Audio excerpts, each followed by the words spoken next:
Hello everyone, I am Monalisha Padi. I am a legal intern at Lexis and Company, and I am a third year student of BBA at Bharati Vidyapeeth New Law College, Pune. And today's topic is CBI at work, how CBI takes up investigation.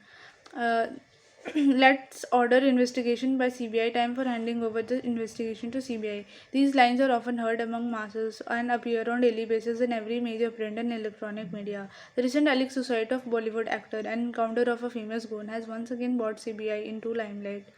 Some people are approaching court while some others are waiting to the Home Ministry of the state and center to hand over the investigation to CBI. In short, there is a huge amount of confusion with regard to investigation by CBI, and to be very straight, law students and practitioners remaining ignorant of what is the procedure of CBI investigation is not a bliss.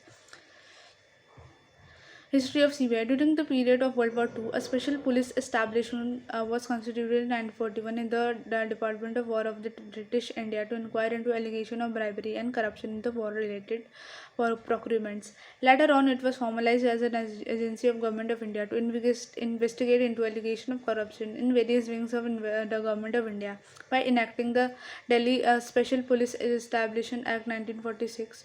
In 1963, the Central Bureau of Investigation was established by Government of India with a view to investigate serious crimes related to defense of India, corruption in high places, and various frauds, cheating, and embezzlement and social crime, particularly of hoardings, black market, and profiteering in essential commodities having all India and interstate ramifications. The law under which CBI can investigate are notified by the central government under the Section 3 of the DSPE Act. Jurisdiction of CBI inherent and conferred.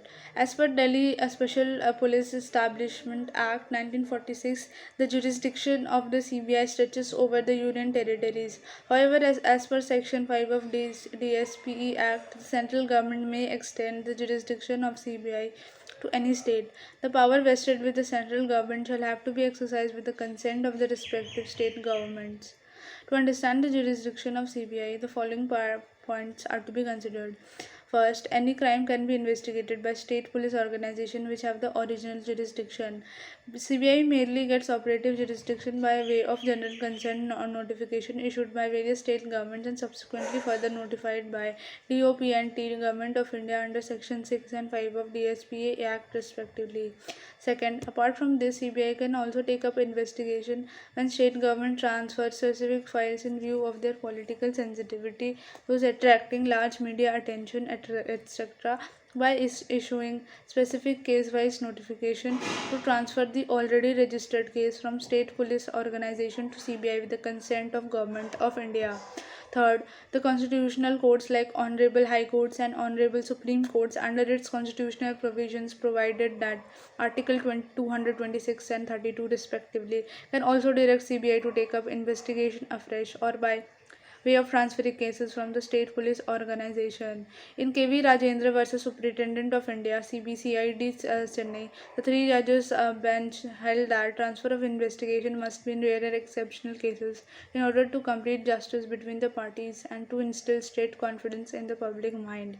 In Riya Chakrabarti vs. State of Bihar, considering the comprehension voiced by the stakeholders of unfair investigation, the court, in order to ensure that search for the truth is undertaken by an independent agency not controlled by either of the two state government, directed CBI investigation under its inherent power for doing complete justice. Recently, it was reiterated by the Apex Court in Arnab Ranjan Goswami versus Union of India that to instill public confidence in impartial working of the state agencies, the investigation can given in the hands of impartial agency. Similarly, in the case of CBI versus State of Gujarat, the Supreme Court reiterated the above principle that magisterial power cannot be stretched under Section 156, Clause 3 of CRPC beyond directing the officer in charge of a police station to conduct the investigation, and no such direction can be given to CBI. Despite wide powers conferred by Article 32 and 226 of Constitution on superior courts and power provided to central and state government under Section 5 and 6 of DSP Act, it should kept in mind that local police in the states and UTs have statutory right and should be approached for registration of crime of general and routine manner. This does not mean that they should not be approached for registration of serious offences. It is only meant to state that CBI should not be approached for general and routine nature of economical and special offences. That's all for the topic. Please like and comment the video and subscribe the channel.